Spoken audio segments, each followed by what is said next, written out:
tarde, leitoras e leitoras. Hoje eu vou trazer aqui para vocês um vídeo sobre um livro muito, muito importante, muito interessante sobre niilismo, do autor Ivan Turgenev. E, para citar um pouquinho vocês, né, Ivan Turgenev ele é conhecido pelos escritores russos como sendo um dos escritores mais sinceros e mais translúcidos de todos. Ele não tem ali nenhuma opinião política, religiosa, ele transcreve conforme o pensamento dele, conforme realmente a situação pede, certo? Então, você não vai ver ali nenhuma questão religiosa, nenhuma questão ideológica. Outra coisa é que vai ser um livro que fala sobre um tema que eu tenho até visto de maneira recorrente aí nas redes sociais, na internet, sobre niilismo, que é uma forma de pensamento muito ali própria do século XIX, na Rússia, certo? Que é aquela questão dos pensadores, né, de uma classe social ali, média alta, né, que tem aquele pensamento sobre questões praticamente, né, tem uma frase do professor Clóvis que define muito bem isso, que é em nome dos céus nega-se o que é da terra, né? Ou seja, em nome de princípios e valores muito grandes, você nega o que é humano. E esse livro, mais do que qualquer outro, vai falar muito bem desse aspecto, porque Pais e Filhos fala sobre o niilismo dentro do setor doméstico, certo? Ou seja, dentro das famílias, dos relacionamentos. E aí a gente vai ver alguns personagens principais dessa trama, sendo o mais conhecido o Bazarov, né, que é um jovem de 20 e poucos anos, que ele é um jovem niilista desse livro. Tem um amigo que o considera muito, que realmente respeita muito ele, que é o Arkady, e o Arkady é filho de um homem que é dono de uma fazenda, dono de um lote grande de terra, Pavel, e tem um irmão que é exatamente o oposto do Ivan, né, que é o Nikolai. O Nikolai ele já serviu, né, aos czares, foi um militar, e ele tem um pensamento muito focado na oligarquia, né, naquela questão hierárquica dos poderes, de servir à monarquia, né, então ele é um sujeito extremamente tradicional. E esse livro começa apresentando um pouco ali dos personagens, né, eles voltando para o Arkady, depois de ter completado os estudos, voltando para visitar o pai, né, visitar o tio. E ali você vai ver uma das primeiras quebras, né, de tradicionalismo, porque o Pavel, ele trouxe ali para casa dele, né, uma moça que perdeu os pais e tudo, e ficou sendo, né, o que hoje a gente consideraria, eles ficaram numa união estável, né? E aí, o irmão, né, o Nikolai nunca viu isso aí com bons olhos, né, porque ele disse que as pessoas, né, deveriam se casar, mas a moça também não tinha as questões de dinheiro, né, os valores, né, e tudo. Então, ele era um sujeito extremamente tradicional, ele não sabia se isso aí podia dar certo, mas como morava com o irmão porque estava aposentado, não se intrometeu tanto nesse assunto, né? E o primeiro choque vem quando é apresentado o Bazarov, né? Que ele, conversando ali com eles, ele fala logo, né? Ah, eu fiquei sabendo que esse seu amigo faz parte aquele círculo novo, né? Os tais nihilistas que negam a tudo, diz que tudo é permitido. E aí o Bazarov muito claramente fala, eu sou desses aí.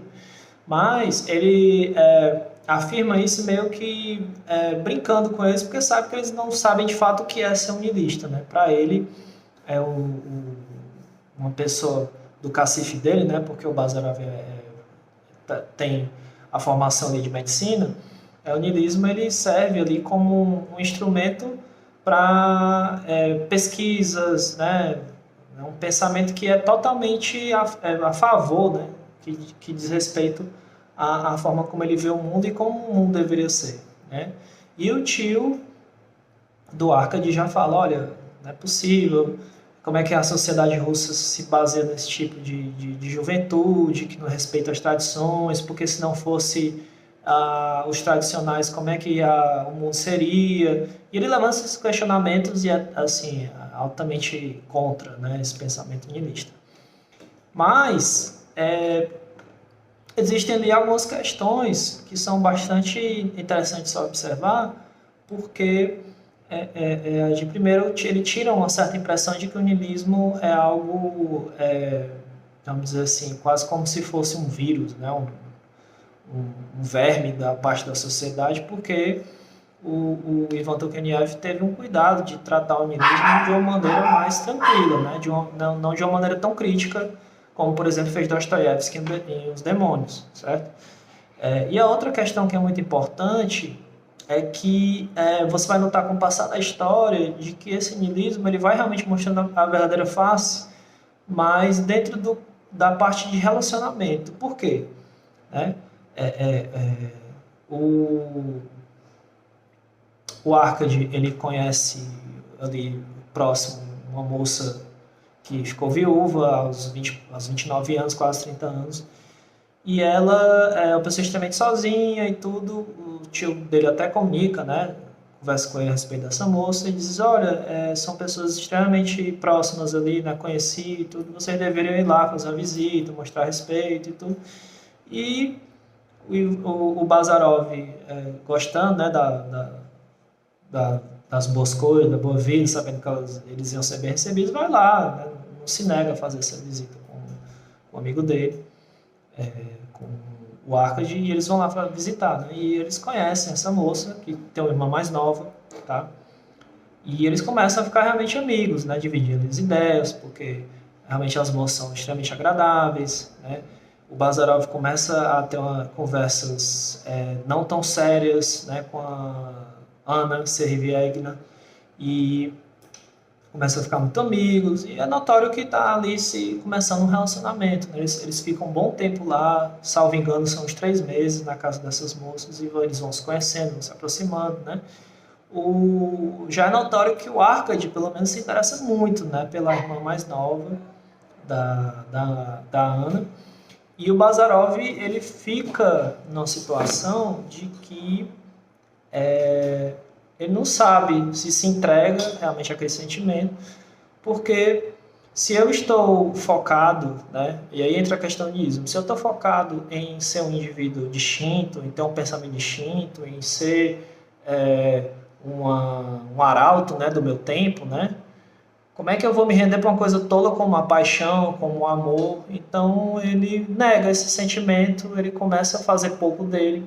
A Ana, né, sendo uma moça tradicional e que gosta muito da companhia dele, e já conhecendo, né, esse temperamento do Bazarov, ela também não avança muito no assunto com ele e tudo, e fica aquele chove e não molha entre eles, né?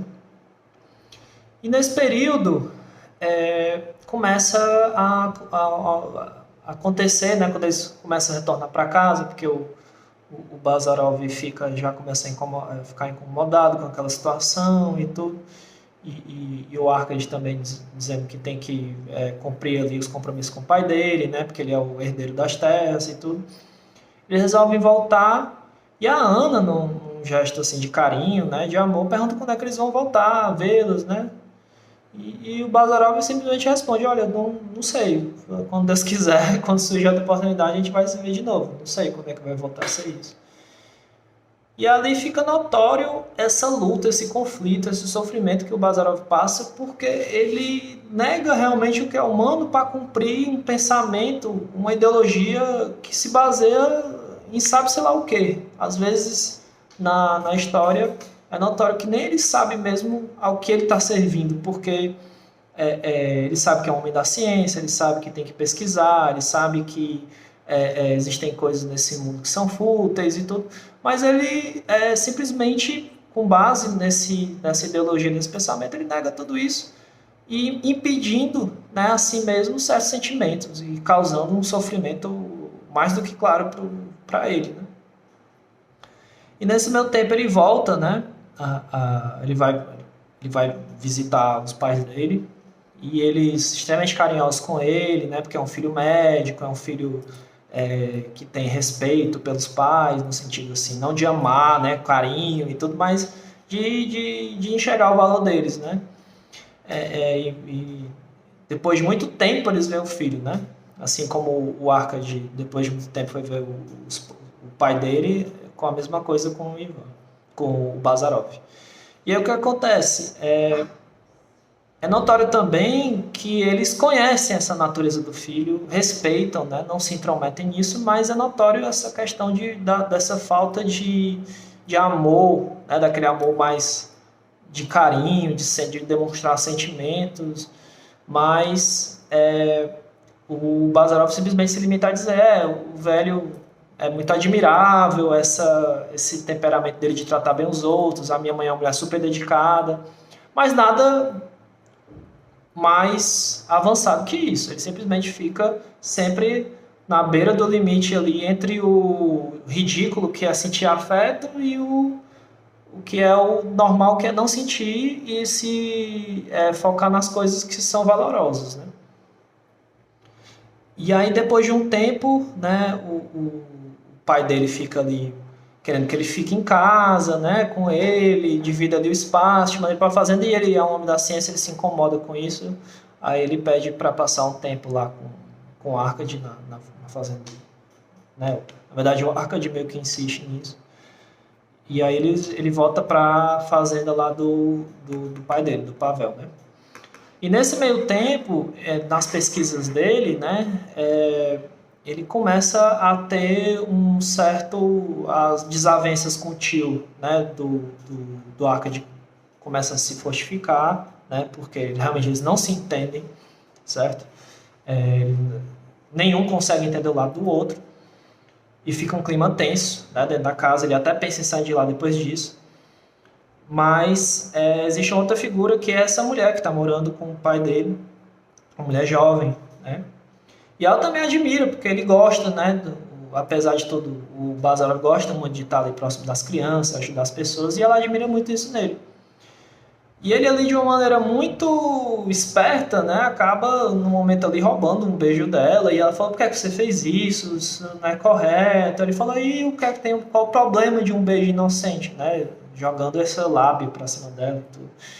E quem vê essa cena é o tio, né, do Arkady, né? Ele vê essa cena e ele fica altamente, assim, irritado, né? Ele não fala com ninguém, ele esconde isso aí.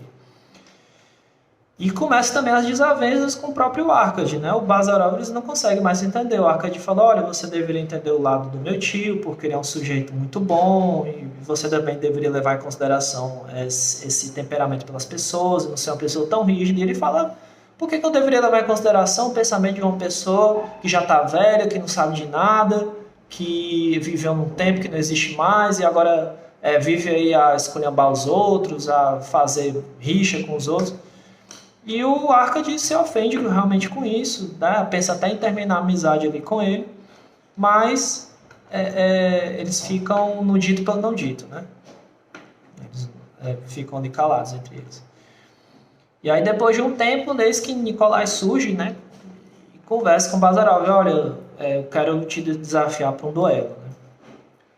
E ele fala: que história é essa? Ele falou: você sabe muito bem por que eu estou te desafiando por duelo, sabe o que fez, eu só quero resolver as coisas, e no meu tempo as coisas se resolviam assim. Ele falou: olha, não precisamos chegar a isso, isso é coisa de criança. Ele falou: vai aceitar ou não vai? E aí o Bazarov, sabendo que não ia conseguir mudar a cabeça dele, aceita o desafio. Eles vão lá para o embate, e o velho, já com muita idade, não consegue mais mirar direito, e Bazarov, ali, para evitar uma catástrofe, dá um tiro na perna do tio, né? E ele vai sangrando para casa. Depois eles escondem o fato de que estavam duelando, para não causar nenhum problema pro Pavel, né? E acontece uma cena que deu origem, né, à letra do Legião Urbana, né? Que foi quando o Nikolai ficou sozinho com a esposa do irmão dele. E aí ela cuida ali dele. Quando ela está indo embora, ele segura ela pelo braço, olha bem nos olhos e diz: você ama meu irmão?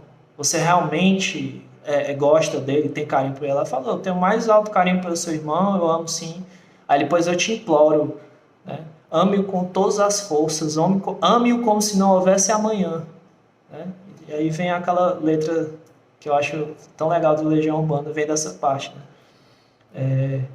E aí o irmão dele acaba se casando com essa moça, né? E fazendo à vontade. E o Bazaró, vendo que não tinha mais espaço ali, né, nem sentido de estar ali, ele vai voltar para casa dos pais, ele durante um tempo fica ali cuidando de algumas pessoas, atuando como médico, mas sempre muito machucado com aquelas cenas de carinho e tudo que ele, no fundo, queria também ver isso, mas ele não podia. Ele vivia por essa ideologia que admite as coisas humanas e vive para coisas maiores na cabeça dele, e ele nunca realmente tem a experiência, né, humana de fato, que acaba sendo um personagem da literatura bastante triste, né? E ele ali um tempo cuidando de um paciente com varíola, ele acaba também contraindo essa doença e ele começa a ver a morte, né? E esse livro vai começar a caminhar para as cenas finais ali junto com a Ana, que vai visitá-lo, né? Ela aparece ali a pedido dele. E eles têm ali as últimas palavras, os últimos momentos dele. Mas eu não gostaria de revelar aí o final desse livro, porque é um final muito bonito, mas é um final ao mesmo tempo triste, pela simplicidade que o Ivan Turgenev optou por fazer, mas ao mesmo tempo deixou um peso, uma amargura, né? Um gosto amargo na boca e na cabeça de qualquer pessoa que lê, por conta do real significado, né? Do que é viver uma vida negando o que é da terra em nome de algo que é sagrado, sabe-se lá o quê, né? Que é o niilismo puro e não tem fundamento, né? Você sente essa falta de osso, porque se você não pode viver a vida como um ser humano, você vai vivê-la como, né? Essa é a pergunta do livro. Então, pessoal, essa foi a review do livro Pais e Filhos. Vou deixar para vocês o livro da Kozak Naif, né, na capinha, que eu sempre gosto de manter esse modelo, porque dá a impressão que você está escolhendo o livro que você vai assistir a resenha, tá certo? Não esqueça de se inscrever no canal aqui no lado esquerdo, então, esquerdo, tá certo? E aí, se gostaram do tema, divulguem para pessoas se vocês gostam. Se quiser dar um like, se gostou aí da review. E eu tô optando mais para essa opção de vídeo, porque eu fiz aquela com imagens e tudo, mas eu acho que vocês gostam de ficar olhando para minha cara. Então, essa suave impressão, tá certo?